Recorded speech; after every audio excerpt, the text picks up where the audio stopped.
ભાઈ ને બાપા મરણ પથારીએ પડેલા, મરણ પથારી. બાપુ ઘણી વાર એવું થાય, જો બાપ એવા બેટા ને વડ એવા ટેટા, ત્યાં ખોટું પડે. બાપ એવા બેટા ન હોય ને વડ એવા ટેટા ન હોય. વડ કેવો ઝાડ ને નાના નાના ટેટા, કોઈ ઝાડ પ્રમાણે ફળ કહેવાય. નગર વડલાનું ફળ તો તરબૂજ કરતા મોટું હોવું જોઈએ. પણ હવે આ તો ભગવાનની રચના છે, એમ આપણા બાપનું થોડું હાલે. એક કવિ હાલ્યા જતા હતા કીર્તિદાન જેવા. અને બરોબર હમણાં એ ત્યારે એની પાસે મર્સિડીઝ નહીં, હાલીને જાતા હતા ઈ સમય. અને બરોબર આમ રસ્તે આમ ચાલ્યા જાય ને અંતરિયાળ એક નદી આવી. તડકો બહુ હતો, વૈશાખ તાપ તપતો હતો. એટલે નદીમાં હાથ પગ ધોયા ને બાજુમાં એક નાનો એક ઘેઘુર વડલો હતો. એ વડલાને સાંયે ઘડીક લાંબા થયા.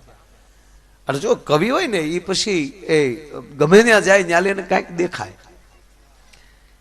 એટલે નદીમાં એ હાથ પગ ધોઈ અને લાંબો વાહો કર્યો. એટલે નદીના પટમાં જોયું તો નાના નાના વેલા તરબૂચના, વેચ વેચના વેલા ને ભાઈ દોણા જવડા જવડા તરબૂચ. અને પાછું કવિએ ઉપર જોયું તો ઘેઘુર વડલો ને નાના નાના ટેટા. તો કવિ ભગવાનને મળ્યો ઠપકો દેવા, આ તારી રીત છે? આ ઘેઘુર વડલો ને ઝીણા ઝીણા ટેટા ઓલા વેચના વેલા ને દોણા દોણા જવડા તરબૂચ જીક્યા. તારામાં કઈ બુદ્ધિ નથી, તારી પાસે કોઈ પ્રધાન નહીં, તને કોણ સમજાવે હામળા. 3-4 દુહા લખી નાખ્યા ભગવાન. હવે ભગવાન જો પરમાત્મા પરમાત્મા છે સાહેબ, એની સામે તમે ડગલું ભરી ન શકો. હરણાકશિપુએ કીધું કે આ ધરતીમાં કોઈના મોઢામાં તારું નામ ન લેવા દઉં. ભગવાન કે એમ કોઈ પાસે નામ ન લેવરાય, હું પરમાત્મા છું. તારી જ પ્રજા પાસે ન લેવરાવું તો હું પરમાત્મા નહીં. ઈ પરમાત્મા છે સાહેબ. રાવણ એમ કે હું કોઈના હાથે મરું નહીં. ભગવાન કે એમ કોઈના હાથે ન મર, તારા જ ભાઈ પાસે મરાવું. તમે 31મું બાણ તો વિભીષણના કહેવાથી માર્યું. રાવણને કીધું કે જોઈ લે તારો ભાઈ શીંધે છે. હારા કામ કરશો ને તો વાંદરાય સપોર્ટ કરશે, અને ઊંધા ધંધા કરશો તો હગા ભાઈઓ હામાં થાય. આમાં કઈ મીટર નથી કઈ બીજા લીધા છે. એટલે એ કવિને એમ થયું કે ઓહો, આવા જો આ તરબૂચ જેવા ફળ જો આ વડલાને હોત તો કેવો લૂંબો ઝૂંબો હારો લાગત. એ ભગવાનને ઠપકો દેતો હતો કે તારા બુદ્ધું નહીં. ભગવાન કે આને આની બુદ્ધિ ઠેકાણે લાવવી પડશે. એ આમ ઉપર જોયું આમ, અને પાકલ ટેટો હતો ને પંખીની સાંત લાગી સાહેબ ને પાકલ ટેટો ન્યાલી વસૂટ્યો, આંખના ડોળામાં આવ્યો ફળાક કરતો. હવે કણું પડે ને ધણેલાટી છૂટી જાય. એને બદલે આખું વડલાનું ફળ આવ્યું, ઘૂરી ખાઈ ગયો, તીખારો થઈ ગયો આંખમાં. એક આંખ બંધ કરીને નદીએ પગ્યા ને 2-3 સાપા પાણીના નાખ્યા. પછી પાછળ વડલા એટલે લાંબા વાહો કરીને કીધું કે ના તી બરાબર છે, એ વેલે બરોબર છે ને અહીંયા બરાબર છે. બાકી જો અવડાવડા ફળ ન્યા હોત ને ઈ તૂટ્યું હોત તો હું ન્યા હોત એમ. આ તો બધી પરમાત્માની રચના. એટલે એ બાપ એવા બેટા ને એવું બધા કહે. જો બાપ એવા બેટા જ હોય તો હરણાકશની ઘરે પ્રહલાદ નો આવે. રામના મંદિર જોવા મળે કે લવકુશના મંદિર નો થયા, કૃષ્ણના મંદિર થયા, પણ અનિરુદ્ધ ને પ્રદ્યુમ્નના મંદિર નથી થયા. આ શિવાજી મહાન પણ સંભાજી બીડીમ ગળી ગયું. એની જ પરજા લ્યો ને, આઘું ક્યાં જાવ.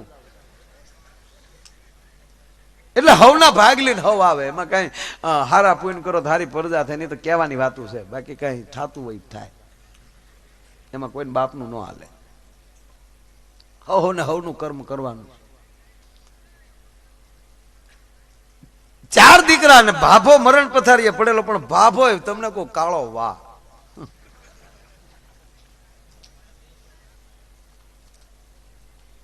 ગામના જેટલા કૂતરાની કઈડ ભાંગી ગઈ, ઘા બધા એના.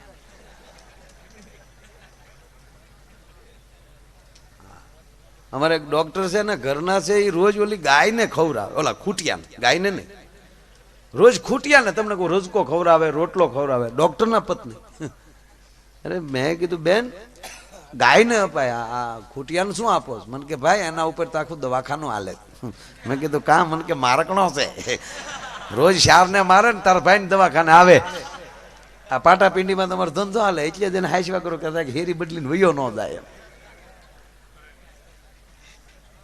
ડોક્ટર આપણને ગમે આમ. એટલે બાપો કાળો વા. આખી જિંદગી કોઈ દી મંદિરે ગયેલો નહીં, ખરો કોઈનો બાકી મૂકેલો નહીં. દાડો તો કોઈનો નહીં, જપત જ કરવાની, સપ્તાહની ગુંદી જ ખાવાની. કોઈ દી ભગવાનનું નામ લીધેલો ને મરણ પથારીએ પડેલો, ચારે દીકરાએ બેઠા બેઠા કીધું, મેં કીધું ભાગ્ય વિના માણસ પામી ન શકે. એટલે છોકરાઓને થયું કે આ જાતા જાતે રામ બોલે તો સારું, નહીં તારા પેઢી બગાડતો જા. એટલે છોકરાઓ ગયા, મોટો દીકરો ડાયો, એને કીધું ભલે ને જાતા ને જવા ગયો ને, એ નહીં બોલે. અરે કે હોય મોટા ભાઈ, હું ન બોલે, હાલો હાલો જાય. ચારેય દીકરા આવીને ઉભે રહે, જેમ જમના દૂત આવ્યા હોય. બાપા હતા કે હા, એમ તો પાછો ગરેડી જેવો ઢીલો જરાય નહીં. હું આવ્યા બટા કે એમ કાંઈ બીજું કાંઈ નહીં બાપા,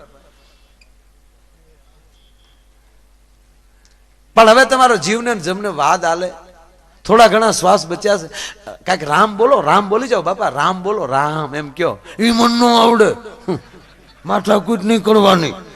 મોટો છોકરો કે સાવ લ્યો ઉંબાડ્યું સસમું છે ડો, એ બોલતું છે રામ. આપણે ધૂન ગાવ વાહે.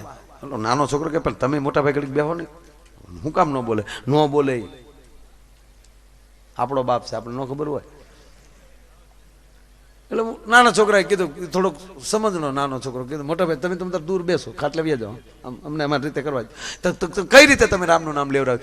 એ કે બાપા ભલે ન બોલે, પણ રામ નામની કોઈ વસ્તુ હોય એ દેખાડી, એનું નામ લે તોય રામ આવી જાય ને. કે કરો પ્રયોગ. તો ઓલું રામપાત્ર લેતા ગયા, ઠીકરાનું પેલા આવતું ને રામપાત્ર. જોઈ બાપા આને શું કહેવાય? તો કે હકોરું. મોટો ભાઈ કે જાવ ને, જાઓ, આ તમારો બાપ એના નામ બદલેલ છે. કે મોટા ભાઈ એક ટ્રાય કરી લઈ, તમે ચિંતા ન કરો. એક વાર હજી ગામમાં સાધુનું ઘર હતું, રામસાગર.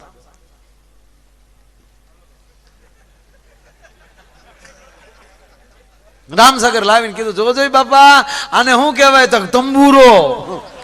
મોટો ભાઈ કે હવે કોઈ જાતા ન કરે, એક લાકડી ભેગા લાંબા કરી દે. એટલે હું ઘરમાં મોટો છું, એના ગયા પછી એનું સ્થાન મારી પાસે છે, અને તમે મોટા ભાઈ નું કીધું ન માનો. હવે જાતા ને મહેરબાની કરીને કે મોટા ભાઈ એક ટ્રાય ના પાડું ને, હું તમારાથી મોટો છું, બાપાને બે અમે એક હરીખ્યા છીએ ઉંમરમાં. આવું બોલવું એટલે બાપુ કોક ને એમ થાય કે પી ગયો હું.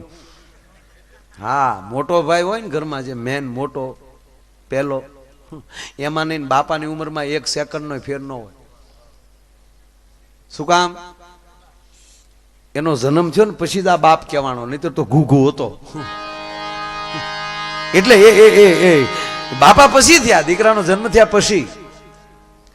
એટલે મોટા ભાઈ કીધું કે હવે શાંતિ રાખો, કાંઈ હવે જાતા ને એની પાસે, એને બાંધી મુઠીએ મરી જવા ગયો. કે મોટા ભાઈ એક ટ્રેક શું? એ કે આપણા બનેવીનું નામ રામો છે,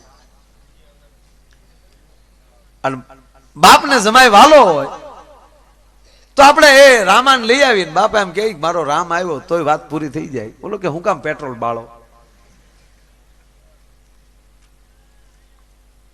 ગયા ઓલા ગાડી લઈને, કીધું બેન બાપુની તબિયત ખરાબ છે, તમારે મારે બનાવીને બેન આવવાનું છે, બેસો ગાડીમાં. બે ગયા, થેલિયું લઈ, ભરેલું થેલિયું લઈ ગયું. લાલ બેઠા, રામાન લાવ્યા હામાં. જોઈ બાપા કોણ આવ્યું? તો પરભીનો ઓર લેવરાવ લે. પછી મોટા ભાઈ પરોણો લીધો, હવે કોઈ જાતર નગર કાં બાપ મરશે ને કાં ભાઈ મરશે.